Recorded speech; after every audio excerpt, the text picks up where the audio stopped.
ముఖ్య వక్తగా వచ్చేసిన వారు ఎర్రబైరి సురేందర్ రెడ్డి గారు. వారు ప్రభుత్వ జూనియర్ కళాశాల నాంపల్లిలో ప్రిన్సిపల్ గా రిటైర్ కావడం జరిగింది.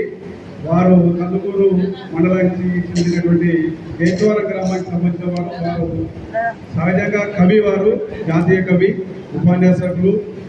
వారు స్వతంత్ర సమరయోధుల కుటుంబంలో కూడా జన్మించడం జరిగింది. దేశభక్తి మీద అనేక భగవద్గీత మీద కూడా వారు రీసెర్చ్ చేసి అనేక అధ్యాయాలు కూడా వారు ప్రవచించడం జరిగింది. యూట్యూబ్ లో కూడా వారి యొక్క భగవద్గీత మీద కూడా శ్లోకాలు కూడా రావడం జరుగుతుంది. వారి సమావేశానికి మాకు ముఖ్య అతిథిగా ముఖ్య వక్తగా ఇచ్చేసారు. దయచేసి మన అందరం కూడా ఒక అర్ధగంట సేపు మనం ఎవరు మాట్లాడుకోవద్దు.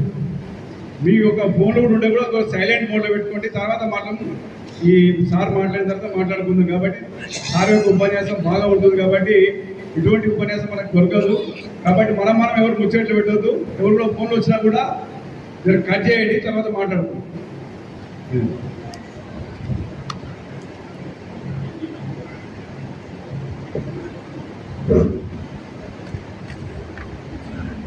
సత్య సంభాషణకు, నిత్య సద్భావనకు, ధర్మ పరిపాలనకు, నిష్కామ కర్మానుసరణకు వరమిచ్చి బ్రోవవే భారతీ, కరుణించి వేకో నమస్కృతి. భారతి శ్రీ చరణారవిందాలకు ప్రణమిల్లుతూ శ్రీ మణికంఠ పొదుపు సంఘం రజతోత్సవానికి విచ్చేసిన ఆత్మీయ మిత్రులందరికీ, ఆహుతులు, ఆహ్వానితులు, వేదిక పైన వేదిక ముందున్నటువంటి మిత్రులందరికీ ఈ పరమ పవిత్ర శుభ దినాన శుభాకాంక్షలు, శుభాభినందనలు. హనుమంతుడు శ్రీమంతుడు, హనుమంతుడు గుణవంతుడు, ఆ శ్రీరాముని ఎదలోపల పదిలంగా దాచుకున్న శ్రీమంతుడు హనుమంతుడు. ఈరోజు మిత్రులారా, పరమ పవిత్రమైనటువంటి హనుమాన్ జయంతి ఉత్సవాలు మనం జరుపుకుంటూ ఉన్నాం. ఈ శుభ సందర్భంగా ఆ స్వామివారిని సంకట మోచకుడు, ఒక్కసారి ఆయనను తలుచుకుంటే ఏ సమస్య అయినా తీరిపోతుంది. అలాంటి హనుమంతుని జన్మదిన సందర్భంగా ఒక్కసారి గట్టిగా జయ బోలో హనుమాన్కి, రామ లక్ష్మణ జానకి, జయ బోలో హనుమాన్కి, జయ బోలో హనుమాన్కి, లక్ష్మణ జానకి, జయ బోలో హనుమాన్కి, రామ లక్ష్మణ జానకి, జయ శ్రీరామ్, జయ జయ శ్రీరామ్. మిత్రులారా, ఎవ్వరికి తల వంచక, దేనిని ఆశించక, ఆత్మవిశ్వాసమే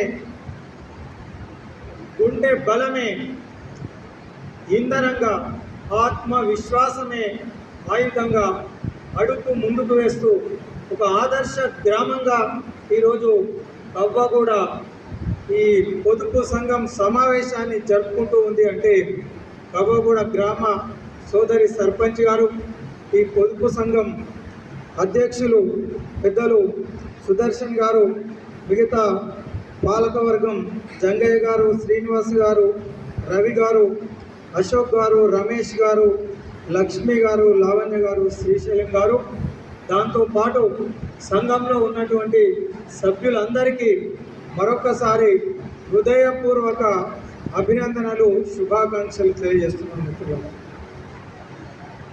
ఒక సంఘం 25 సంవత్సరాలు కొనసాగింది అంటే it self shows the commitment, conduct, character, calibre, discipline, dedication, devotion of the ఈ ఆర్గనైజేషన్. మిత్రులారా, ఈరోజు గల్లీకి ప్రతి ఊర్లో చిట్ ఫండ్స్, పొదుపు సంఘాలు, బ్యాంకులు మనకు కనిపిస్తూ ఉన్నాయి. అవి ఎప్పుడు ఉంటాయో ఎప్పుడు మూసేస్తారో తెలియని పరిస్థితి.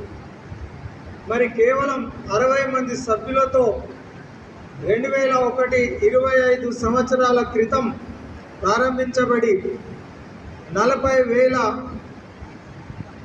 మూలధనంతో ఈరోజు దాదాపు 1,75,00,000 వరకు ఇది చేరుకుంది అంటే అది మామూలు విషయం కాదు. ఆ సంఘంలో పనిచేసే వాళ్ళ కమిట్మెంటు, వాళ్ళ నిస్వార్థ సేవా పరాయణత్వం, వాళ్ళు చేసినటువంటి సేవకు వాళ్ళ మీద మనం ఉంచినటువంటి నమ్మకానికి ఇది ప్రత్యేక మిత్రులారా. ఈరోజు నేషనలైజ్డ్ బ్యాంక్స్ సైతం ప్రతిరోజు మనం టీవీలలో చూస్తూ ఉన్నాం. ఎన్నో అవకతవకలు జరుగుతూ ఉన్నాయి. మనం దాచుకున్నటువంటి డబ్బు మరి మనల్ని మోసం చేసే పరిస్థితులు మనం టీవీలలో పేపర్లలో చూస్తూ ఉన్నాం. అప్పులు 100ల కోట్ల అప్పులు తీసుకొని ఎగవేసినటువంటి విజయ్ మాల్యా, కింగ్ఫిషర్, నీరవ్ మోడీ లాంటి మహానుభావులను కూడా మనం చూసినాం. అంటే డబ్బు అన్నది చాలా ముఖ్యం. ధనం మూలం ఇదం జగత్. ధనమేరా అన్నిటికీ మూలం. ఆ ధనము విలువ తెలుసుకొనుట మానవ ధర్మం. మరి డబ్బు సంపాదించడం ఎంత ముఖ్యమో దాన్ని దాచుకోవడం, ఆ దాచుకున్న దాన్ని కాపాడుకోవడం అంటే ఎర్నింగ్, సేవింగ్ అండ్ సెక్యూరిటీ, ఇది అన్నిటికంటే ముఖ్యమైనటువంటి విషయం. ఎంతో కష్టపడి సంపాదించినటువంటి నీతి నిజాయితీగా సంపాదించినటువంటి డబ్బు ఎక్కడ దాచుకోవాలనో తెలియదు. ఆ దాచుకున్న డబ్బుకు భద్రత ఉంటుందా అన్నది అయోమయ పరిస్థితి నెలకొన్న ఈ సందర్భంలో మరి మేమున్నాం అంటే కేవలం వ్యాపార దృక్పథంతో కాదు, ధనార్జనతో కాదు, సేవాభావంతో ఏర్పడేటువంటిదే ఈ సహకార భారతి. పురుషులందు పుణ్య పురుషులు వేరయ్యా అని సంఘాలు చాలా ఉండొచ్చు, పొదుపు సంఘాలు, చిట్ ఫండ్స్, బ్యాంకులు. కానీ ఈ పొదుపు సంఘాలలో ఈ సహకార భారతి వేరు అని చెప్పి ప్రత్యేకంగా చెప్పాల్సిన అవసరం లేదు మిత్రులారా. మిగతా వ్యక్తిగతంగా చిట్ ఫండ్ నడిపించిన, బ్యాంకులు పెట్టిన వాళ్ళ ఉద్దేశం డబ్బులు సంపాదించడం, మోసం చేయడం. ఇందాక మిత్రులు చెప్పినట్టు అధిక వడ్డీ. ఈరోజు డబ్బు అందరికీ అవసరం పడవచ్చు. సామాన్యం నుంచి అంబానీ వరకు ఎవరికైనా డబ్బు అవసరం అన్నది ఉంటుంది. డబ్బు అవసరం వచ్చినప్పుడు ఆపత్ కాలంలో మరి ఎవరు మనకు అండగా ఉంటారో వాళ్ళే నిజమైనటువంటి మిత్రులు, వాళ్ళే నిజమైనటువంటి బంధువులు. మనం చాలా వరకు మనకు కూడా అనుభవాలు ఉన్నాయి. మన ఇంట్లో చెల్లెలి పెళ్లి చేయాలనుకుంటే మన మేనమామ ఉన్నాడు, ఆదుకుంటాడని చెప్పి పత్రిక తీసుకొని పోతే డబ్బులుండి కూడా ఏ విధంగా మాట్లాడతారో మనందరికీ తెలుసు. అరే ఇప్పుడే పెట్టుకున్నారా పెళ్ళి, ఎవరిని అడిగి పెట్టుకున్నారా, ఇప్పుడు నా దగ్గర కూడా ఏం లేవు, మేము కూడా చాలా ఇబ్బందులలో ఉన్నామని చెప్పి మన ఇద్దరి బంధువులు కూడా మనకు అవసరానికి డబ్బులు లేని పరిస్థితి ఉంటుంది. ఇక బ్యాంకుల గురించి చెప్పని అవసరం లేదు. ఇక షావుకారుల దగ్గరికి వెళ్తే మరి ఇష్టం వచ్చిన వడ్డీలకు మన ఆస్తులను కూడా తాకట్టు పెట్టుకొని పోగొట్టుకునే పరిస్థితి ఉన్నప్పుడు ఇది మనకు సహకారం చేయడానికి, సహాయం చేయడానికి, ఆపదలో ఆదుకోవడానికి ఒక భారతీయ మూల్యాలను ఆధారం చేసుకొని ఏర్పడేటువంటిది సహకార భారతి. పరోపకారాయ ఫలంతి వృక్ష, పరోపకారాయ వహంతి నదియ, పరోపకారాయ దుహంతి గావ, పరోపకారాయ ఇదం శరీరం. ఇతరులకు ఉపయోగపడితేనే ఇది శరీరం, లేకపోతే ఇది శవంతో సమానం. వివేకానంద చెప్పినట్లు they only live for others, the rest are mere dead అంటారు. ఇతరుల కోసం జీవించడమే నిజమైన జీవితం. తన కోసం, తన కుటుంబం కోసం జీవించడం అనేది అది నిజమైనటువంటి జీవితం కాదు అన్నట్టు. ఇతరుల కోసం, ఇతరులకు సహాయం చేయడానికి భాగవతంలో క్షీరసాగర మదనం జరిగినప్పుడు కాలకూట విషం జనిస్తే దేవతలు, రాక్షసులు అమృతం కోసం క్షీరసాగరాన్ని, మందర పర్వతం దాన్ని కవ్వంగా చేసుకొని వాసుకి అనే సర్పాన్ని తాడుగా చుట్టి మదనం చేస్తే ముందు కాలపూట విషం జనిస్తుంది. ఆ విషం లోకాలను దహించి వెళ్తూ ఉంటే దేవతలు రాక్షసులు భయంతో పారిపోయి కైలాసం వెళ్ళి పరమశివుని వేడుకుంటారు, కాపాడండి మహానుభావ. అప్పుడు పరమశివుడు పార్వతితోని చెప్పినటువంటి మాటలు, పరోపకారం, ఎవరైతే పరోపకారాన్ని మించిన పరమ ధర్మం మరొకటి లేదు పార్వతి అని చెప్పి, పరోపకారము చేయునెవ్వడు పరమహితుండవు భూత పంచకమునకు, పరోపకారమే పరమధర్మము పంచేంద్రముఖి అని చెప్పి పరోపకారం యొక్క గొప్పతనం, ఇలాంటి గొప్ప విలువలను ఆధారంగా చేసుకొని సహాయం చేయాలి, తోటి మనుషులకు సహాయం చేయాలనే ఒక మంచి ఉద్దేశంతో ఏర్పడ్డటువంటిది ఈ సహకార భారతి. మరి మిత్రులారా, ఈ సహకార భారతి పొదుపు సంఘం ఈరోజు రజతోత్సవాన్ని జరుపుకుంటూ ఉంది. మనం ఇంతమంది సభ్యులు ఈ సహకార భారత్కి మీరు సభ్యులుగా చేరడం సంతోషించదగ్గ విషయం. పెద్దలు చెప్పినట్టు ఎవరితో మనం కలిసి జీవిస్తూ ఉన్నాం అనే దానిపైన మన జీవితం ఆధారపడి ఉంటుంది. ముత్యాలు మీ అందరికీ తెలుసు, తొలకరి చినుకులు కురిసినప్పుడు ఆకాశం నుండి వేలాది లక్షలాది స్వాతి చినుకులు నేలపై పడతాయి. అయితే నేలపైన పడ్డ చినుకు మరుక్షణమే కనిపించకుండా పోతుంది. ఆకు మీద పడ్డ చినుకు కొంచెం సేపు తలుక్కుమంటది. అదే ఆ ముత్యపు చిప్పలో పడ్డటువంటి చినుకు అది ఆ నీళ్లతో సముద్ర గర్భంలోకి వెళ్ళిన తర్వాత అదే వాన చినుకు ఆనిముత్యంగా తయారవుతుంది. అంటే మనుషులు కూడా అందరూ స్వాతి చినుకులు లాంటి వాళ్ళే. ఎవరితో మనం కలిసి ప్రయాణం చేస్తున్నామో అన్న దాన్ని బట్టి మన జీవితం యొక్క విలువ, ఆనిముత్యంగా జీవితం మారాలి అంటే మరి ఎవరితో మన అసోసియేషన్, ఎవరితో మన సంబంధం పెట్టుకుంటున్నాం అన్నది ముఖ్యం. అందుకే సత్సంగత్వే నిస్సంగత్వం, నిస్సంగత్వే నిర్మోహత్వం, నిర్మోహత్వే నిశ్చలతత్వం, నిశ్చలతత్వే జీవన్ ముక్తి అని అసోసియేషన్ అన్నది చాలా ముఖ్యం మిత్రులారా. అందుకే ఆ మోసం చేసే పనికిమాలిన వ్యక్తులతో సంబంధం పెట్టుకునే కంటే, వ్యాపారం కేవలం డబ్బు సంపాదనే ధ్యేయంగా ఉన్నటువంటి ఆ బ్యాంకుల వైపు వెళ్ళే కంటే, మరి సేవాభావంతో పెట్టినటువంటి మనందరికీ ఈ సహాయం, ఆపత్కాలంలో సహాయ సహకారాలు అందించడానికి పెట్టినటువంటి సహకార భారతి ఇలాంటి ఒక గొప్ప సంస్థలో చేరినందుకు మీ అందరికీ మనస్ఫూర్తిగా అభినందనలు తెలియజేసుకుంటూ, ఈ డబ్బు సంపాదించడం భారతదేశానికి కొత్త విషయం కాదు మిత్రులారా. భారతదేశం అంటేనే రత్నగర్భ జగద్గురువు భారతదేశం.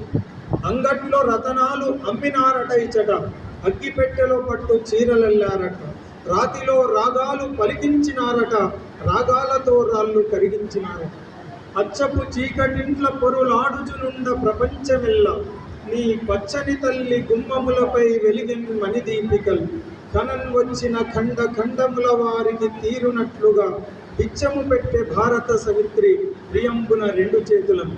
భారతదేశానికి డబ్బు కొత్త కాదు. డబ్బు ఎలా సంపాదించాలో, ఈ అంగట్లో ముత్యాలు, రత్నాలు, రాసులు పోసిన అన్నటువంటి గోల్కొండ మన దగ్గరే ఉంది. కోహినూరు వజ్రం మన దగ్గరే దొరికింది. అట్లాంటి సిరి సంపదలకు శాంతి నివాసం, సమరసత సందేశం, సకల కళా నిలయం, సర్వ వేద వేదాంత జ్ఞానతత్వం, సకల శుభకర శ్రీకర మందారం, శ్రీకాంత శ్రీమంత హేమంతం, ఇది మానవ సుందర స్వర్ణ భారతం. ఈ డబ్బు రత్నగర్భ ఇది. ఈ దేశంలో రత్నాలు, ముత్యాలు రాసులుగా ఉన్నటువంటి భారతదేశం. అందుకని డబ్బు సంపాదించడం భారతదేశానికి కొత్త కాదు. ప్రపంచానికి మనం చూపించినాం. ప్రపంచం మూలల నుంచి భారతదేశానికి వచ్చిన వారికి దాన ధర్మాలు చేసింది భారతదేశం. మిత్రులారా, ఈనాటికి చాణక్యుడు అర్థశాస్త్రం, రాజనీతి శాస్త్రం ప్రపంచంలోనే అర్థశాస్త్రాలలో మరి అందరికంటే అగ్రగామిగా ఉన్నటువంటిది చాణక్యుడు అందించినటువంటి అర్థశాస్త్రం. అంటే డబ్బు ఎలా సంపాదించాలి, ఎలా పొదుపు చేయాలి, దాన్ని ఎలా కాపాడుకోవాలో ప్రపంచానికి నేర్పించింది భారతదేశం. అంతేకాదు మిత్రులారా, మరి భారతదేశం ఆర్థిక వ్యవస్థలో పొదుపు చేయడంలో ప్రపంచంలో ఎక్కడా లేనటువంటి విధంగా గతంలో మరి ఆర్థిక సంక్షోభం ప్రపంచం ఎదుర్కొంటున్న సందర్భంలో కూడా భారతదేశం ఏమైపోతుందో అని చెప్పి అందరూ మేధావులంతా ఆందోళన చెందిన సందర్భాలలో భారతదేశం నిలదొక్కుకోవడానికి కారణం ఈ దేశంలో మన తాతలు ముత్తాతలు మన అమ్మలు అమ్మమ్మలు నాయనమ్మలు మనకు అందించినటువంటి పొదుపు సంస్కృతి దానికి ప్రధాన కారణం. ఈరోజు కూడా భారతదేశంలో డబ్బు సంపాదించాలంటే జ్ఞానం కావాలి, ఆ సంపాదించిన డబ్బును కాపాడుకోవాలంటే శక్తి కావాలి. అయితే జ్ఞానం కావాలన్నా దానికి సరస్వతి, సంపాదించే డబ్బు కావాలన్నా ఐశ్వర్యం కావాలన్నా లక్ష్మీదేవి, మరి దాన్ని కాపాడుకోవడానికి శక్తి కావాలన్నా దానికి దుర్గాదేవి. అంటే భారతదేశంలో అన్నిటికంటే మూలం జ్ఞానము, ధనము, శక్తి.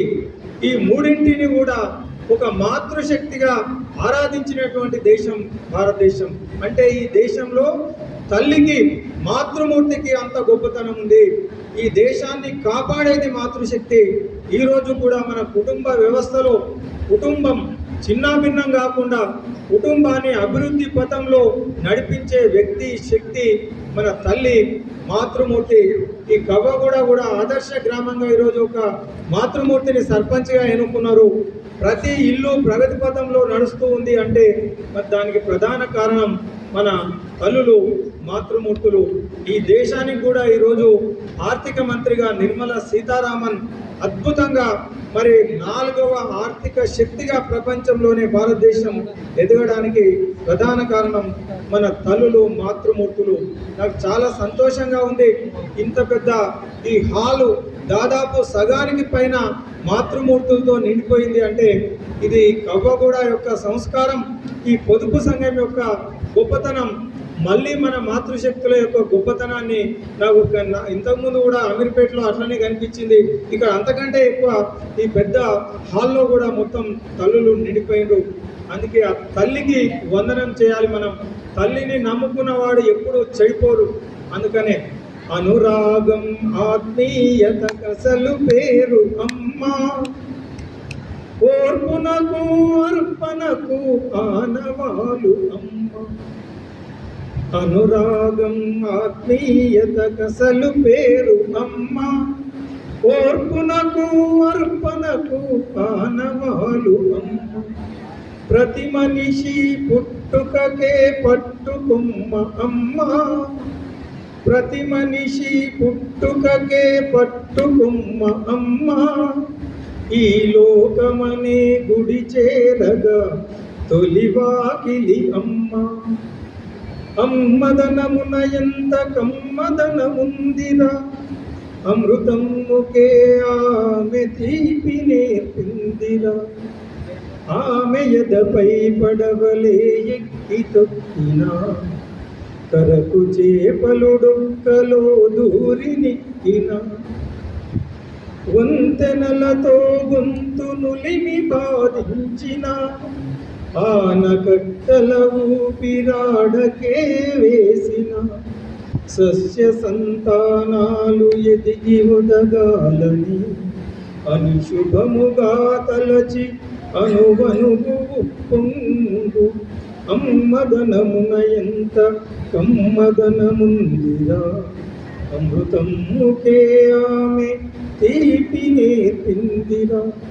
ఈ దేశంలో ఒక తల్లిగా, చెల్లిగా, అత్తగా, అమ్మగా మొత్తం కుటుంబ బాధ్యతను తన మీద వేసుకొని ముందుకు నడిపించే శక్తి స్త్రీ, ఒక తల్లి, మాతృమూర్తి. భర్త 10,000 సంపాదించిన, 10 లక్షలు సంపాదించిన, 10,000 సంపాదిస్తే 2,000 దాచాలనే గుణం మన తల్లికే ఉంటుంది. 10 లక్షలు సంపాదిస్తే 1,00,000 రూపాయలు చిట్టీలేసి కాపాడుకుంటుంది. ఆ విధంగా పొదుపు సంస్కృతి మన తల్లులు, మన అమ్మలు, అమ్మమ్మలు, నాయనమ్మలు తరతరాలుగా మనకు అందిస్తూ వస్తున్నారు. కాబట్టి మన భారతదేశం ఈరోజు ప్రపంచంలో ఆర్థిక సంక్షోభం వచ్చిన ప్రపంచం అతలాకుతలమైన చెక్కు చెదరకుండా అభివృద్ధి పథంలో దూసుకుపోవడానికి కారణం మన భారతదేశంలో ఉన్నటువంటి ఈ పొదుపు సంస్కృతి. మిత్రులారా, మీ అందరికీ తెలుసు, ఈరోజు గొప్పగా చెప్పుకునే అమెరికా, యూరోప్లో వాళ్ళ గొప్పతనం ఏంటి అంటే అప్పులు చేయడం. అంటే జీతం రాకముందే జీతానికి డబ్బులు ఖర్చు పెడతారు. అంటే క్రెడిట్ కార్డు సంస్కృతి ఇప్పుడిప్పుడు ఆ విష సంస్కృతి మన దగ్గర కూడా ప్రవేశపెడుతున్నాం. అంటే అప్పులు చేయండి, ఎంజాయ్ చేయండి, క్రావో పియో మజకరో, తర్వాత ఆపదలు వస్తే మేము చూస్తామని చెప్పి అప్పులు ఇచ్చి అప్పులప్పాలు చేసే ఒక విష సంస్కృతి. అవసరానికి అప్పులు చేయడం తప్పు కాదు. వెంకటేశ్వర స్వామి ఆపద మొక్కులవాడు, ఆయనే కుబేరు దగ్గర వడ్డీ కాసులు అని మనం చెప్పుకుంటాం, వడ్డీ కాసుల వాడని చెప్పి. ఆయన పెళ్లి చేసుకోవడానికి కుబేరు దగ్గర అప్పు చేసి పెళ్లి చేసుకున్నాడు. ఈనాటికి వడ్డీ కడుతూ ఉంటాడు. అందుకే వెంకటేశ్వర స్వామిని వడ్డీ కాసుల వాడు అని కూడా పిలవడం జరుగుతుంది. అంటే అవసరానికి మనకు ఆపద వచ్చినప్పుడు అప్పులు చేయడం తప్పు కాదు, కానీ ఆర్భాటాలకు అలంకారాలకు ఎవరి కోసమో చూయించుకోవడానికి అప్పులు చేయడం తప్పకుండా తప్పే అవుతుంది. ఆపదలు మనమే కొని తెచ్చుకోవడం అవుతుంది. అలాంటివి అలవాటు చేస్తుండ్రు. మన భారతదేశంలో ఈ పొదుపును, ఇలాంటి మన మూలాలను చెడగొట్టి మనల్ని కూడా ఈ అప్పుల పాలు చేసే సంస్కృతి. వద్దంటే ఫోన్లు చేస్తారు, మీకు క్రెడిట్ కార్డు వచ్చింది సార్, వచ్చి తీసుకోండి అని. మనం అప్లై చేయకుండా వాళ్ళే ఫోన్లు చేస్తూ ఉంటారు. ఈ క్రెడిట్ కార్డు అంటే అప్పు కార్డు అన్నట్టు, దాని పేరే క్రెడిట్ అంటే అప్పు. అప్పుకు వాడు కార్డు ఇవ్వడం. నీ దగ్గర డబ్బులు లేకున్నా సరే వచ్చే నెల జీతం వచ్చే వరకు నీకు 50,000 జీతం ఉంటే ₹1,00,000 వాడు ఖర్చు పెట్టిస్తాడు. ఇప్పుడు అమెరికా సంస్కృతి అంతా క్రెడిట్ కార్డ్. వానికి జీతం పడగానే మొత్తం కట్ అయిపోతుంది. ఎందుకంటే జీతం కంటే ముందే వాళ్ళు అప్పులు చేస్తారు, క్రెడిట్ కార్డులు పెట్టి అన్నీ ఖర్చు పెట్టుకుంటారు. మన దగ్గర అలాంటి సంస్కృతి మెల్లమెల్లగా విష సంస్కృతి అన్నది మనకు చొప్పించడం జరుగుతుంది. మిత్రులారా, అది మనం జాగ్రత్తగా ఉండాల్సినటువంటి అవసరం ఉంది. పొదుపు గురించి మనకు ఎవ్వరు చెప్పాల్సిన అవసరం లేదు. భారతదేశంలో మనందరికీ తెలుసు, మనందరం బనీన్ చినిగిపోతే పారేయరు, దానికి చిల్లులు పడితే దాన్ని లోపలేసుకుంటాం. ఇంకా చిల్లులు పెద్దగా అయితే అది హోలీ పండుగ రోజు రంగులు పూసుకుంటే ఆ బట్టలు ఖరాబ్ అవుతాయి అని చెప్పి దాచిపెట్టుకుంటాం. ఇంకా పెద్ద పెద్ద చిల్లులు పడి చినిగిపోతే అయినా కూడా ఆ పాత పనిని కూడా పారేయకుండా అది మసిబట్టలాగా లేకపోతే ఇల్లు తుడవడానికి కూడా ఉపయోగించే సంస్కృతి మన తల్లులు, మన అమ్మమ్మలు, నాయనమ్మలు నేర్పించింది ఇంకా కొనసాగుతుంది. మన ఇంట్లో మనం షాప్లో పోయి మసిబట్టలు కొనుక్కొచ్చుకోం, మన పాత బట్టలే మసిబట్టలుగా వాడతాం ఇల్లు తుడవడానికి. అంటే ఇంత పొదుపు ప్రపంచంలో ఎవరు చేసి ఉండరు. టూత్ పేస్ట్లు కూడా ఇప్పుడు ఈరోజు మనం యాప పుల్లలు మర్చిపోయి టూత్ పేస్ట్లు వాడుతున్నప్పటికీ టూత్ పేస్ట్ అయిపోతే ప్రపంచంలో అయిపోకముందే పారేసి కొత్తది తెచ్చుకుంటారు. కానీ మనం దువ్వెనను పిండి చేసే అది ఉంటే దాన్ని పెట్టి దాన్ని మొత్తం ఒక్క ఇంత చిన్న పేస్ట్ కూడా లోపల మిగలకుండా దాన్ని పూర్తిగా వినియోగించుకుని తప్పు కాదు, ఇది గర్వకారణం. అంటే దుర్వినియోగం అన్నది మన రక్తంలో లేదు. ప్రతి వస్తువును చెప్పులు కుట్టించుకోవడం ప్రపంచంలో అసలు ఎవరు వినుండరు. మన భారతదేశంలోనే తెగిపోతే కూడా చెప్పులు పారేయకుండా కుట్టించుకొని మళ్ళీ వాటిని వాడుకునే సంస్కృతి. అంటే ప్రతి వస్తువును జాగ్రత్తగా వాడుకోవడం అన్నది మన తాతలు ముత్తాతలు మనకు నేర్పించినటువంటి ఒక పొదుపు సంస్కృతి. ఇద్దరు భార్యాభర్తలు ఉన్నారట. భార్యాభర్తలు వాళ్ళ ఇంట్లో దబ్బడం కనిపిస్తలేదు. ఇప్పుడు చేను కోసిండు, ఒడ్లు తీసుకొచ్చి సంచులు కుట్టాలంటే దబ్బడం దొరకలేదు. దొరకకపోతే ఆయన ఏం చేసిండంటే దేవునికి మొక్కిండు, దేవుడా ఈ దబ్బడం కనుక దొరికితే నీకు నూతన వస్త్రాలు సమర్పిస్తావు, కొత్త బట్టలు పెడతా దేవుడా అని మొక్కిండు. పక్కనే ఇల్లు ఊపుతున్నది వాళ్ళ భార్య. వెంటనే చీపురేట పడేసి వచ్చింది, ఏమైనా నీకు బుద్ధి ఉందా అసలు? దబ్బడం పోతే కొత్త బట్టలు పెడతాను మొక్తావా? ₹10 పెడితే కొత్త దబ్బడం వస్తుంది. ఆ దబ్బడం దొరికితే నువ్వు దగ్గర 1,000-500 ఇప్పుడు బట్టలు ఎట్లా పెడతాం మనం దేవునికి? ఏమైనా బుద్ధి ఉండాలి నీకు, ఏం మాట్లాడుతున్నావు? సరే, నాకు అంత తెలియదు అని నేను పెళ్లి చేసుకున్న తర్వాత నీ తెలివి నాకు వచ్చి ఉంటుంది సగము. నేను అంత తెలివి తక్కువని కాదు, దబ్బడమైతే దొరికినాక దేవునికి నూతన వస్త్రం అంటే మన అయ్యగారు మన ఇంట్లో కొత్త బట్టలు లేకపోతే దూది ఉంటే అమ్మ దూది కొత్త బట్టలు లాగా దూదిని కూడా సమర్పిస్తా అని చెప్తాం కదా, ఆ దూది తీసుకపోయి పెడితే కొత్త బట్టలు అయిపోతాయి. అంటే ఇలాంటి చాతుర్యం చమత్కారం కూడా భారతదేశంలో మన రక్తంలో ఉన్నది. ఇద్దరు భార్యాభర్తలు 1/4 కిలో మాంసం తెచ్చి వండుకున్నాడు. వండుకొని తినాలనుకోగానే ఒక చుట్టం వచ్చింది. చుట్టం రాగానే వీళ్ళకు ఏంటది మరి తినే ముందే వచ్చిండు, మరి ఎట్లా పెడితే మనకు సరిపోదు, ఏం చేయాలని అంటే ఒక సలహా ఇచ్చిండు. వస్తే మరి ఏం చేద్దామని అంటే నేను కొట్టినట్టు చేస్తాను, ఏడ్చినట్టు చేయి. ఇక ఆయన వచ్చిండు, వీళ్ళు లోపలికి పోయిండు, ఇంకా ఈయన కొట్టినట్టు చేస్తున్నాడు, ఆమె ఏడ్చినట్టు చేస్తుంది. ఇక వచ్చిన ఆయన అనుకున్నాడు ఇది ఎక్కడికి రాకూడని టైంలో వచ్చినట్టున్నా, ఇప్పుడు పరిస్థితి బాగాలేదని వెళ్ళిపోయాడు. అంటే చాతుర్యం సంపాదన మంచిదని చెప్తలే నేను, కానీ ఇలాంటి పరిస్థితి ఉంటుంది. ఇద్దరు కొత్తగా పల్లెటూరులో పెళ్లి చేసుకోరు భార్యాభర్తలు, కొత్తగా పెళ్ళి అయిన పిల్లగాని ట్రైన్లో తిరుపతి పోతున్నారు భార్యాభర్తలు.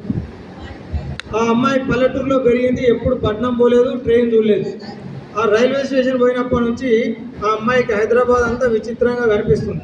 ఏంటంటే ఇంత పెద్దగా ఉన్నాయి రోడ్లు, ఇవన్నీ ఇట్లా తిరుగుతున్నాయి. అవును మరి ఏమనుకున్నావు, ఇది హైదరాబాద్ చాలా పెద్దగా ఉంది. ఆ ట్రైన్ చూసింది, అబ్బో ఇంత పెద్దగా ఉందండి, ఇది 30-40 డబ్బాలు ఉన్నాయండి. అవునే ఇది బస్ అనుకున్నావా, బస్ అంటే ఒకటే, అలా 50 మంది ఎక్కుతారు, ఇది 50-60 డబ్బాలు ఉంటాయి, 50-60 బస్సులతో సమానం. లోపలికి ఎక్కి కూర్చున్న తర్వాత ఆ ట్రైన్ డబ్బా అంతా చూసి ఆమెకు విచిత్రం అనిపిస్తుంది పిల్లలు.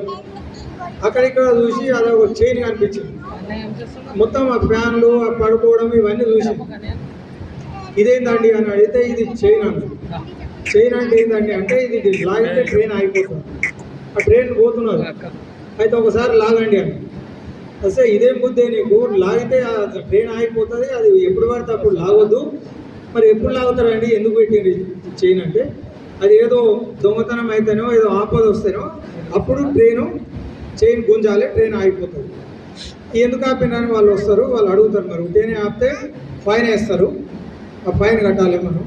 నా జేబులో కూడా 2000 రూపాయలు ఉన్నాయి, 500 4 నోట్లు ఉన్నాయి, నా దగ్గర ఎక్కువ లేవు.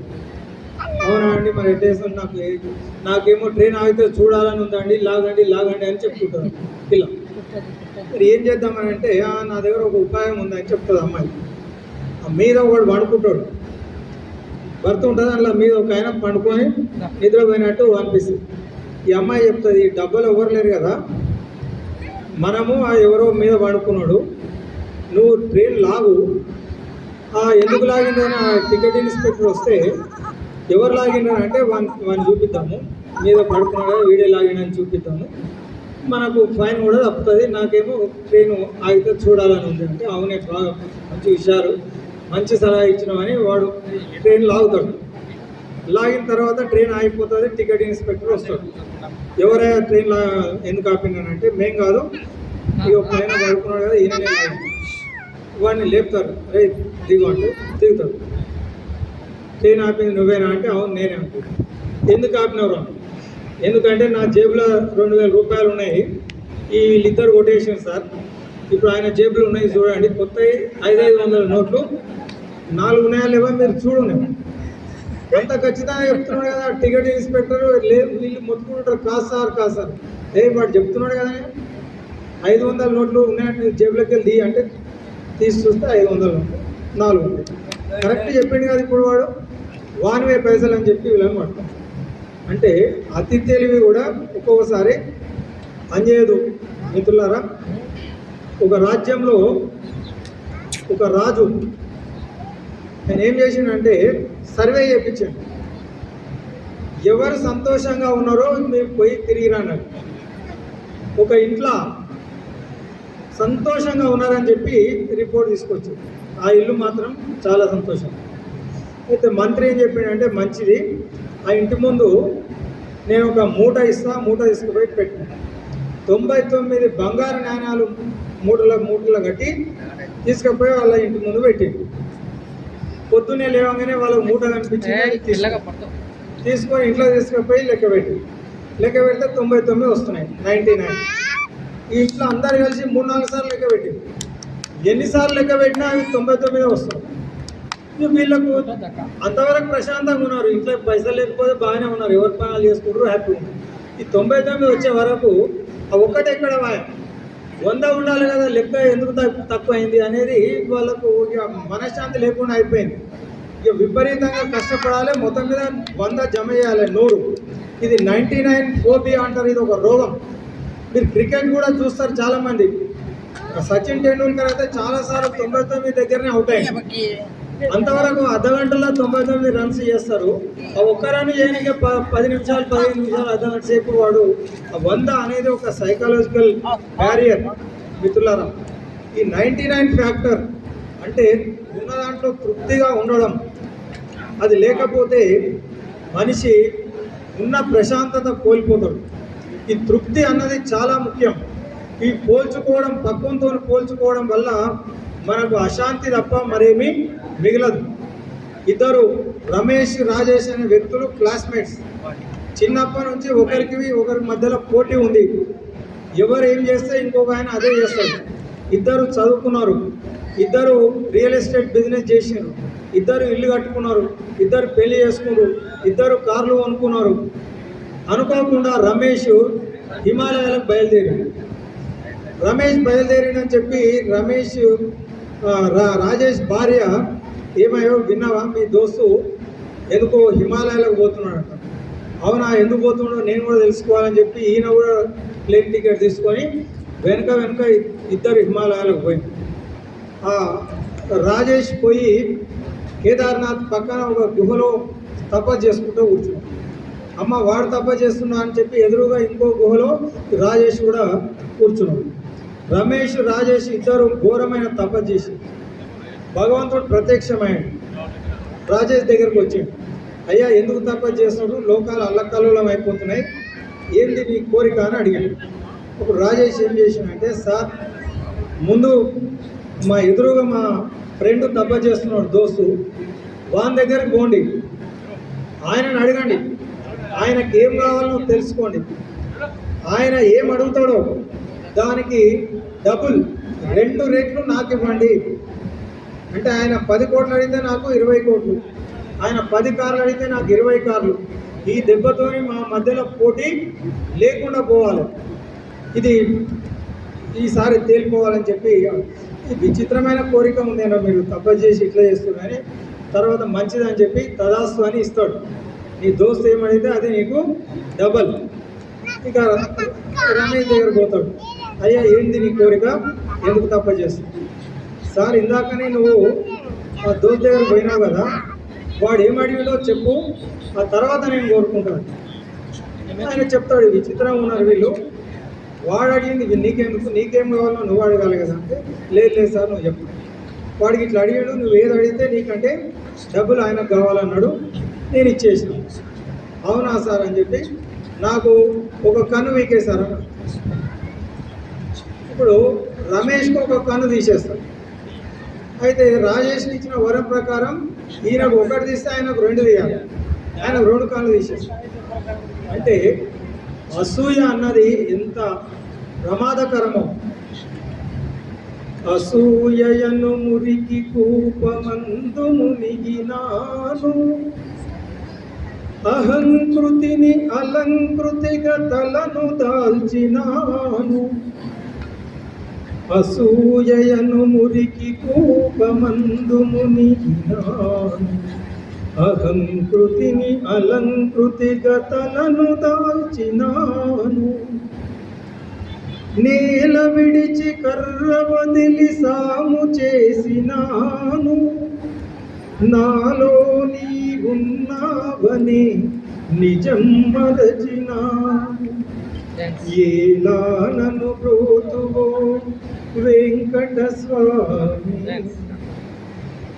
ఈ అసూయ అహంకారం అన్నది అగ్ని లాంటిది. కట్టెలో కనుక అగ్ని ప్రవేశిస్తే అది కట్టెను దహించి వేసినట్టు మనిషి లోపల ఈర్ష్య, అసూయ, అహంకారము, రాగ ద్వేషాలు ఉంటే అది మనకే నష్టం చేస్తుంది. బీపీ, షుగరు రోగాలకు దారితీస్తుంది. కాబట్టి మిత్రులారా, సంతోషంగా ఉండాలంటే ఉన్న దాంట్లో తృప్తిగా ఉండడం ఒకటే మార్గం. కష్టాలు సుఖాలు అన్నవి అందరికీ వస్తాయి. కేవలం జీవితం అంటే సుఖాలతోనే ఉండాలనుకుంటే అది పొరపాటు. మహాభారత యుద్ధం అయిపోయిన తర్వాత ధర్మరాజు, పాండవులు, ద్రౌపది, కృష్ణుడు కలిసి భీష్ముని దగ్గరికి, అంపశయ్య పైన ఉన్న భీష్ముని దగ్గరికి వెళ్తారు. అప్పుడు ధర్మరాజును చూసి భీష్ముడు ఒక మాట చెప్తాడు. రాజట ధర్మజుండు సురరాజ సుతుండట ధన్వి శాస్త్రవోద్వేజకంపైన గాంధీవము విల్లట సర్వలోక సంరక్షకుండు సారథి అట చక్రి ఉగ్ర గదాధరుండు భీముండు అయి యాజికి తోడు వచ్చునట అట్టి వారికి ఆపదలు కలుగుటకేమి చిత్రము. ధర్మరాజు రాజసూయ యాగం చేసి మొత్తం భూమండలంలో ఉన్న రాజులందరినీ జయించి సామ్రాట్టుగా ఆయన అంత గొప్ప పదవిని అనుభవించింది. ఆయన సోదరుడు గాంధీవం, సాక్షాత్తు అగ్నిదేవుడు ఇచ్చినటువంటి గాంధీవం, దాని గొప్పతనం ఏంటి అంటే ఒక్కసారి ధనుష్టంకారం చేస్తే శత్రువుల గుండెలు ఆగి చనిపోతారు. అలాంటి గాంధీవాన్ని ధరించినటువంటి అర్జునుడు, పరమశివునితో యుద్ధం చేసి పాశుపదాస్త్రాన్ని పొందినటువంటి అర్జునుడు గంధర్వులను, యక్షులను ఓడించి ఇంద్ర పదవిని అధిరోహించినటువంటి అర్జునుడు. అలాంటి అర్జునుడు ఆయనకు తమ్ముడు. ఇక ముల్లోకాలను కనుసైగలతో నడిపించే సాక్షాత్తు శ్రీకృష్ణ పరమాత్ముడు వాళ్లకు క్లోజ్ ఫ్రెండ్, సకుడు. 10,000 ఏనుగుల బలమున్నటువంటి భీముడు బాడీగార్డ్. ఇలాంటి ధర్మరాజుకు, పాండవులకు ఇన్ని కష్టాలు ఎందుకు వచ్చినాయో ఇది ఎంత విచిత్రం అని చెప్పి భీష్ముడు అనుకుంటాడు. మిత్రులారా, మరి అలాంటి శ్రీకృష్ణ పరమాత్ముడు వాళ్ళ వెంట ఉన్న పాండవులకు కష్టాలు వచ్చినాయి అంటే ఇక మనలాంటి వాళ్ళకు కష్టాలు రావద్దు అనుకోవడం అది అత్యాశ అవుతుంది. ఏం చేయాలంటే కష్టాలు వచ్చినా సుఖాలు వచ్చినా తట్టుకునే ఆత్మవిశ్వాసం ఎవరికి ఉంటుందో అదే మనం భగవంతుని కోరుకోవాలి. ఇలాంటి గొప్ప వ్యక్తులతో మనం కలిసి ఉన్నట్టయితే సహకార సంఘం అంటే ఇది డబ్బుల కోసం కాదు. ఇందాక చెప్పినట్టు నీతి, నిజాయితీ, త్యాగము, శీలం అనే మూలాలతో ఏర్పడేటువంటిది సహకార సంఘం. మన భారతదేశంలో చీమలు మనకు ఆదర్శం. చీమలు మనం ఎండాకాలం మొత్తం అవి ఆహారాన్ని తీసుకుపోయి దాచుకుంటాయి, వర్షాకాలంలో పనికొస్తుందని చెప్పి. తేనెటీగలు ఒక్కొక్క పువ్వు మీద వాలి మకరందాన్ని, తేనెను గ్రోలి అవి తీసుకెళ్ళి దాచుకుంటాయి, వాటిని మనం దోచుకుంటాం. ఆ విధంగా తేనెటీగలు లాగా మనం కష్టపడి చెమటోర్చి రూపాయి సంపాదించి డబ్బును 1000 రూపాయలు మనం జమ చేసుకుంటే అది ఏ బ్యాంకో, ఏ చిట్ ఫండో, ఏ మోసగాని చేతిలో పడి మోసపోకుండా ఇలాంటి నిస్వార్థమైన సేవా పరాయణతతోటి ఏర్పడేటువంటి సహకార సంఘాలు శ్రీ మణికంఠ సహకార సంఘం. మన సుదర్శన్ గారు, వీళ్ళు ఇంతకుముందు శ్రీకాంత్, మిత్రులు మైపాల్, వీళ్ళంతా మాట్లాడుతూ ఉంటే మీకు అనిపిస్తుంది వీళ్ళు కుటుంబాలను త్యాగం చేసి తన మన ధన కుటుంబాన్ని త్యాగం చేసి సమాజానికి ఏదో చేయాలనే సత్సంకల్పంతో పెట్టినటువంటి సహకార సంఘంతో ఇది కేవలం ఏదో డబ్బు దాచుకోవడం మాత్రమే కాదు. బ్యాంకులో పోయి అడగండి, ఎవ్వరు మనతో మాట్లాడరు, అసలు సమాధానం చెప్పడానికే అక్కడ ఇబ్బంది పడతారు. ఇట్లా రూపాయికి లెక్కలు చెప్పే విషయం మనకి ఎక్కడా ఉండదు. ఇక్కడికి వస్తే మనం దాచుకున్న డబ్బుకు ప్రతి రూపాయికి లెక్క చెప్పడంతో పాటు ఆపద కాలంలో ఆపన్న హస్తంగా ఇంట్లో ఎవరికైనా బీమారి, ఏదైనా వ్యాధి, హాస్పిటల్కి వెళ్ళాలన్నా, అనుకోని పరిస్థితిలో ఎవరైనా చనిపోయినా మన బంధువులు మనకు ఆదుకోరు, కానీ మేమున్నాం, మీకు అనాథగా మీరు ఉండడానికి వీల్లేదు, మేము బంధువులుగా సహకార సంఘం ఉంది అని చెప్పి అనేక మరి సహకార కార్యక్రమాలు, వెల్ఫేర్ యాక్టివిటీస్ కూడా మన సంఘం చేస్తూ ఉంది. అంతేకాదు మాట సహాయం, మీకు ఏదైనా సమస్య వస్తే సమస్యకు పరిష్కారం సుదర్శన్ లాంటి పెద్దలు, మరి దీనికి ఆడిట్ నిర్వహించే మన బాలరాజు లాంటి ₹1 కూడా తగ్గడానికి వీల్లేదు. వాళ్ళు ప్రయాణ ఖర్చులు, ఛాయలు, టిఫిన్లు, బిస్కెట్లు కూడా సొంత డబ్బులతో పెట్టుకొని ఏమాత్రం జీతాలు తీసుకోకుండా, ఇందులో పనిచేసే వాళ్ళు కూడా నామమాత్రం జీతాలతోటి నాణ్యమైనటువంటి సర్వీసెస్ను సేవలను మనకు అందిస్తున్నటువంటి ఈ పొదుపు సంఘం లాంటి ఇలాంటి గొప్ప సంఘంలో మనం చేరి ఈరోజు మరి 25 సంవత్సరాలు ఇది జరుపుకుంటూ మరి రజతోత్సవం జరుపుకోవడం అనేది చాలా చాలా గొప్ప విషయం మిత్రులారా.